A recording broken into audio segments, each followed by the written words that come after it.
Assalamu alaikum wa rahmatullahi ta'ala wa barakatuhu. Bandiraɓe sehilaɓe jangiyankoɓe ko salminde e juurade e yafnade wiide alhamdulillahi rabbil alamina. Ene wayno kadi en garti e windande men hande. Windande men hande noon ko arde siftide en no wiyano ene wirano e wino on so Allah rokki en tawede yo en tawe ñalawma aset o inchallahu taala eɗen mbaɗa kadi heblo hesso. Allah wallino on noon on kollanoma ko wiyete masɗe pular, on kollama alkule ɗe fof so rendi kadi on kollano o masɗe ɗe gila fuɗɗode ha wortode. Kala hen alkulal waɗa bange muɗum kono ɗo nde wonno a wawata andude taw on saaha e ngala kaɓorgal kollirowal koni Allah walli en noon witta waɗi ha en dañi hen ko eɗen kollira kala alkulal andine ko ni ngal wayi ko ni ngal foti. Nde wonno ko jangeten ko mi wino on ɗum heewani ko 32 alkulal tan jangete e pular to masɗe muɗum e ko masete ko sorindi kañum nandi ko yahata. Sa wawi hen tan gotal no masirte hankadi Allah wallima a wawi ko heddi noon jangde moƴƴe mum ko rewodira ha yetto less. Ko ɗum saabi noon mi arti kadi hankadi ko jangete ko an jangunoɗo ɓuura webde e maɗa oɗo mo suwa jangude taw o janggoro hen hatta noon oɗon janguɓe oɗon dokke bindanɗe bange ɗum to ne winde ene mofte e nder moftirɗe wawa waɗede suudu mum bange. Sa majjirama ɗum taw ene weɓanma yiitude ɗum. Jonko hen gonɗen joni gonon fuɗɗoro ko asa garoɗo inchallahu taala mi warno on bange ko fati e masɗe pular ɗe janginire hankadi e mbadi hesiri nde jawata famde so gasi ɗum mofto taw so majjirima janggo e jaam taw an a tampata walla garɗo kesso e meɗen ene yiiɗi kadi fuɗɗitade taw tampata jangguinde gongol.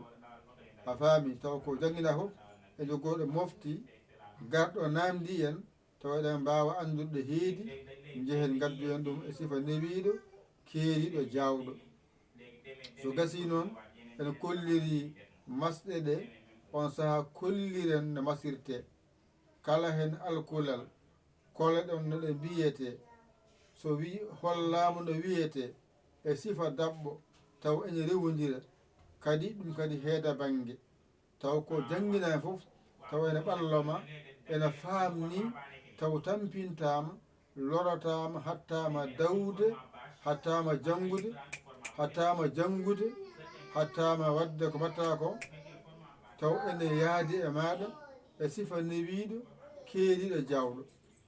Sono kolliri alkulɗe ha gayni on saaha kala alkulal masete kangal no hollire no masirte yeeso maggal, hollire no masirte caggal maggal, hollire no masirte hakkude muɗum.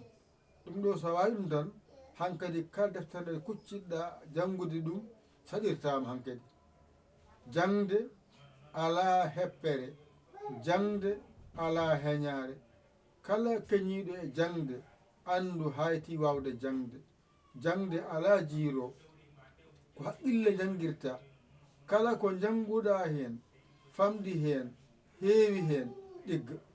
ko ɗiggi ko nafanma e jangde ma. Kono janga mbiya mejjiti janga kolleɗa ɗum ɗo winda mbiya janganoma de ala ɗum wona jangde. Jangde sagal jangata ɗum nde himme ma fof yo won hen. Mbaɗa sahayel ngel ɗo ko jannganmi ko oɗo sahaa janngami ɗum ayi mi jogoo tan waktuyel ngel so yonti ko ɗon jannganmi ko jannganmi ko so gasi mi dawa dawalam walla mi acci hami jippo mi deecci ɗon mbawanmi janngude ko jannganmi ko tawa e fofti kam kono noon mbiya komi jiɗɗo dawde komi jiɗɗo janngude kadi so hawnude detta kam ala wata wonde daw ha jippoɗa jannga walla jannga ha gayna dawa tawde Allah walli on mbaɗanama lion yettoma on lion piya nawma dental diine TV nde wonno toon jangguitonde saɗi ko connexion ƴotoɗa ɗum saabi noon waɗa duɗal bangue duɗal limto alkule pular duɗal limto alkule qur'ana arab taw ko toon to janggata toon so jangguinama toon windande nde addama toon naati e portable ma ñifa connexion ma jangguete haqqille ma a gayni janngude mbajiroɗa ɗum e carnet ma hen goto ko lien o mbawa holludema laawol ɗo ndewata nawma dental diine TV jaha ƴeewoya ko majjirma ko tawa ɗum toon kefta ɗum toon janga ɗum goɗɗo ko vidéo waɗa on vidéo kuccitako e makko aɗa janga e makko ha mbawa ay vidéo ko hen kuccitta aɗa ndaara ko mbaɗanmi ko e mbaɗiranmi ni aɗa jangira noon ha mbawira noon on saaha noon so wayi noon gasiri noon ƴetta noon tableau goɗɗo o kuccita e makko ƴetta kuɗol ma mbañira tableau ha laaɓa seeɗa kaye ma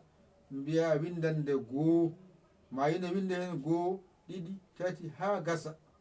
ɗum waɗirano ko ha wemtinma ganda ko nde woni goo nde woni ɗiɗi nde woni tati jaren noon ha ɗe gasa hankkadi ɗum ɗon wona e nokkuyel gotel moftirguel meɗen kalde garɗa ma andu heedi taw saɗa yiiɗo ɗum tampintama yiilade e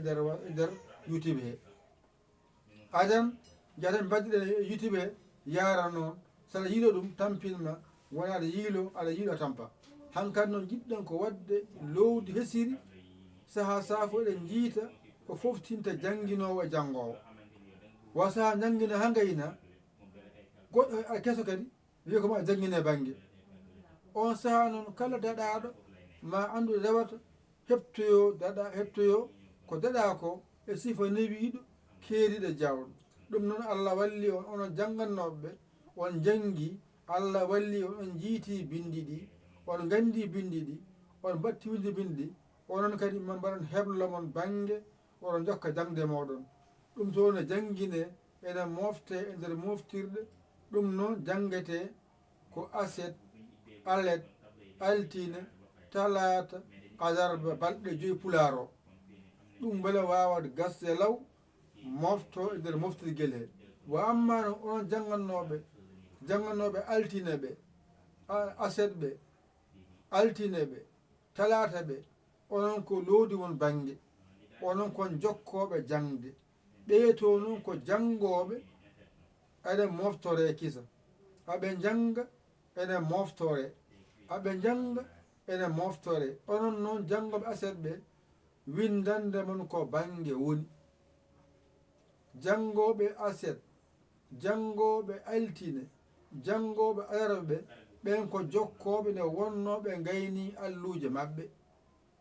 arɓe hesɓe ɓe noon ɓenne lowdumen banggue ndi ɓenne mbaɗane aset alet altine talata alarba balɗe 5 taw hewata ɓe jawa wawde ɓe mbawa abboyade en sen timmini hankadi fof no lawgotol jangde nde wonta wootere hankadi noon nde wonta hankadi wootere ko janggeten ko alluwa gotal oɗon kolla hen julduɗi moɗon ko janggete e julduɗi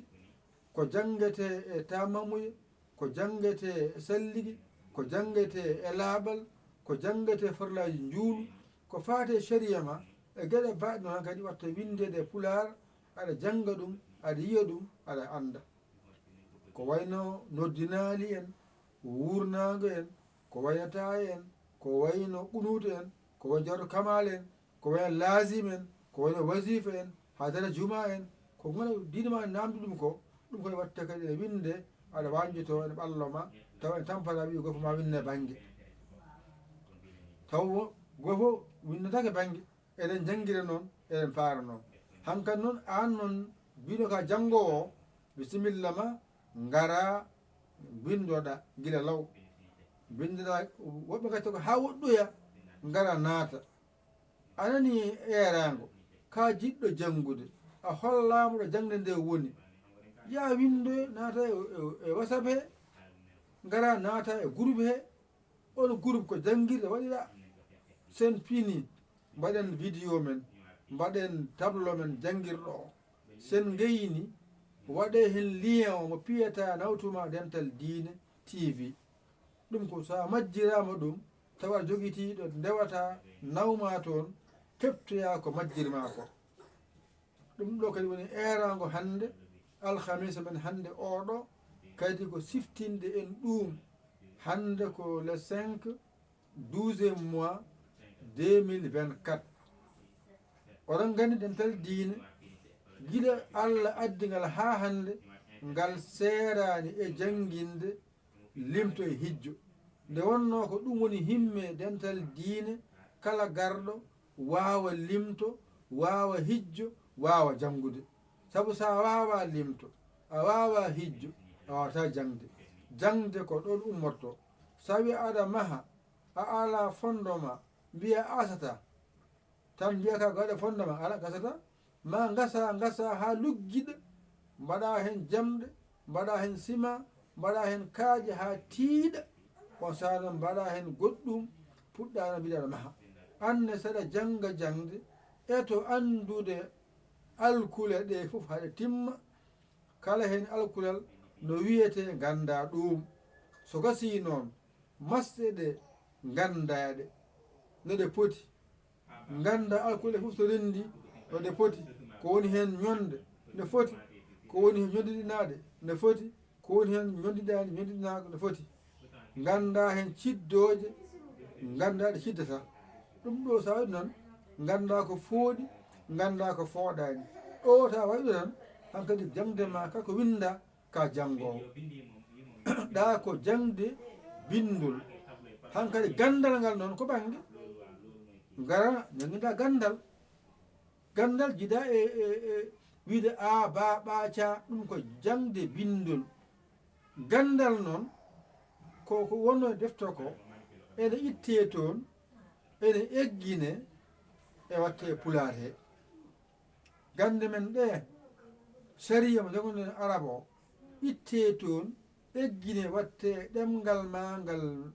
jiyata mbawa jangude ɓallo ma tawa firantake yo Allah wallu